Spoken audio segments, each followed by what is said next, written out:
उत्तर प्रदेश की सियासत एक बार फिर नई दिशा में करवट लेती हुई नजर आ रही है। कहते हैं ना, दिल्ली की कुर्सी का रास्ता यूपी के राजनीतिक गलियारे से होकर ही गुजरता है। वजह से हर कोई वाकिफ है। सबसे अधिक 80 लोकसभा सीटों वाले इस सूबे की ताकत इस बात से समझा जा सकता है कि अकेले ये राज्य किसी सरकार बनाने और गिराने में सबसे मजबूत स्तंभ की भूमिका अदा करता है। इस बीच सूबे की 10 विधानसभा सीटों पर होने वाले उपचुनाव को लेकर उठापटक का दौर तेज हो चुका है। एक और विपक्षी दलों के गठबंधन INDIA में शामिल समाजवादी पार्टी और कांग्रेस सभी सीटें जीतने का दावा कर रही हैं, तो वहीं मायावती ने अखिलेश और राहुल का सिरदर्द बढ़ाने के लिए सियासी चाल चली है। तो क्या अखिलेश यादव और राहुल गांधी के लिए मायावती की बहुजन समाज पार्टी गले की फांस बन सकती है?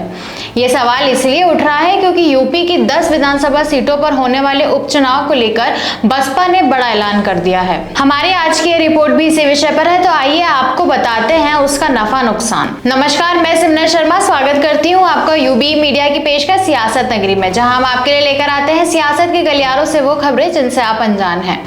खुद बहुजन समाज पार्टी के अध्यक्ष और उत्तर प्रदेश की पूर्व मुख्यमंत्री मायावती ने इस बात का ऐलान किया है कि राज्य की 10 रिक्त विधानसभा सीटों पर होने वाले उपचुनावों में उनकी पार्टी अपने उम्मीदवार उतारेगी और पूरे दमखम से चुनाव लड़ेगी। मायावती ने लखनऊ में प्रदेश कार्यालय में पार्टी की उत्तर प्रदेश इकाई के सभी वरिष्ठ पदाधिकारियों और जिला अध्यक्षों की एक समीक्षा बैठक में उपचुनाव लड़ने की घोषणा की। अमूमन उपचुनावों से दूर रहने वाली बसपा ने उस उपचुनाव को पूरे दमखम से लड़ने का फैसला किया है। मायावती की सियासी जमीन का सबसे बड़ा आधार दलित वोट बैंक है। दलित आधारित राजनीति यानी कि दलित पॉलिटिक्स के दम पर वो सूबे की सबसे बड़ी दलित नेता के रूप में उभरी थी। अब तक उत्तर प्रदेश में दलितों की नेता के तौर पर मायावती का बड़ा बोलबाला रहा है, क्योंकि पिछले कुछ वर्षों से राजनीति में मायावती का BSP का पतन होते हुए नजर आ रहा है। ऐसे में अब उनकी राह आसान नहीं है, क्योंकि इस रेस में अब चंद्रशेखर आजाद का नाम भी शामिल हो चुका है, जो मायावती के वोट बैंक को अपनी ओर आकर्षित करने की कोशिश लगातार कर रहे हैं। यही वजह है कि वो बार बार बहुजन समाज पार्टी के सुप्रीमो पर तीखा तंज कस रहे हैं। ऐसे में मायावती की लड़ाई अखिलेश या कांग्रेस के बजाय चंद्रशेखर की आजाद समाज पार्टी से है। बीते लोकसभा चुनाव के नतीजों में इस राज्य ने पूरे देश को हैरान कर दिया। नतीजों में भाजपा को तगड़ा झटका लगा और उसका ग्राफ आधे पर आ गिरा, तो वहीं अखिलेश यादव और राहुल गांधी की जोड़ी ने INDIA अलायंस को प्रचंड जीत दिलाने में सफल रही। मायावती की बसपा ने बीते आम चुनाव में भी अलग चुनाव लड़ा था, लेकिन एक भी सीट पाने में उनकी पार्टी नाकाम रही। इससे अनुमान लगाया जा सकता है कि मायावती की दावेदारी कांग्रेस, सपा और भाजपा तीनों में से किसी को ज्यादा टेंशन देने वाली बात नहीं है।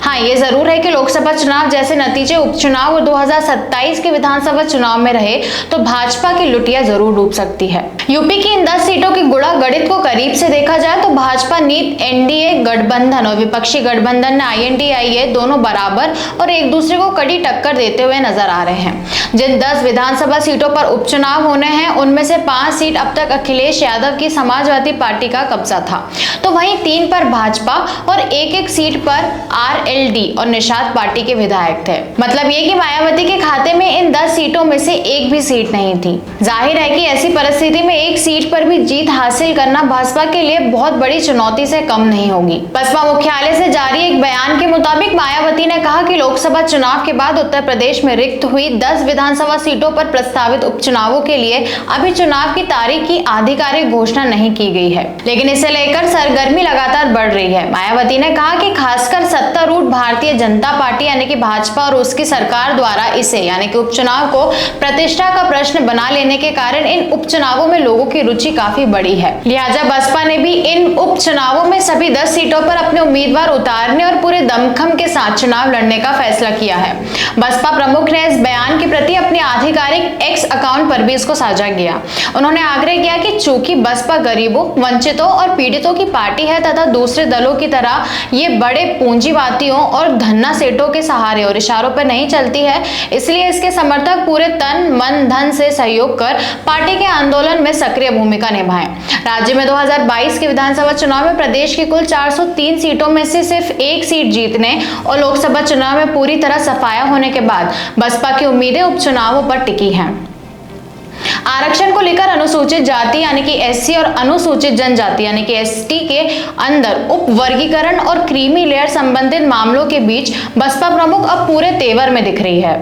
उत्तर प्रदेश के 9 विधायकों ने लोकसभा के लिए चुने जाने के बाद विधानसभा से इस्तीफा दे दिया, जबकि इरफान सोलंकी को एक आपराधिक मामले में सजा सुनाए जाने के बाद उन्हें विधानसभा की सदस्यता से अयोग्य घोषित कर दिया गया है। वो कानपुर के सीसामऊ से समाजवादी पार्टी के विधायक थे। इस तरह प्रदेश में विधानसभा की कुल 10 सीटें रिक्त हुई। राज्य के कई जिलों में बाढ़ के मामले को उठाते हुए उन्होंने कहा कि बाढ़ से कई लोगों का जीवन अस्त व्यस्त हो गया है। इससे पहले रविवार को मायावती ने दावा किया कि आरक्षण की रक्षा करने का वादा करके लोकसभा सीटें जीतने वाली कांग्रेस एससी और एसटी के भीतर उप वर्गीकरण के पक्ष में दिखती है और इन समुदायों में क्रीमी लेयर को आरक्षण के लाभ से बाहर रखने के मुद्दे पर अब तक अपनी आवाज नहीं उठा रही है। तो ये थी हमारी आज की खास रिपोर्ट। आपको ये कैसी लगी हमसे अपने विचार जरूर साझा करें। वीडियो पसंद आए तो इसे लाइक और शेयर करें, साथ ही चैनल को सब्सक्राइब जरूर करें। सियासत नगरी आपके लिए लाता रहेगा ऐसी ही सियासती खबरें। तब तक के लिए धन्यवाद।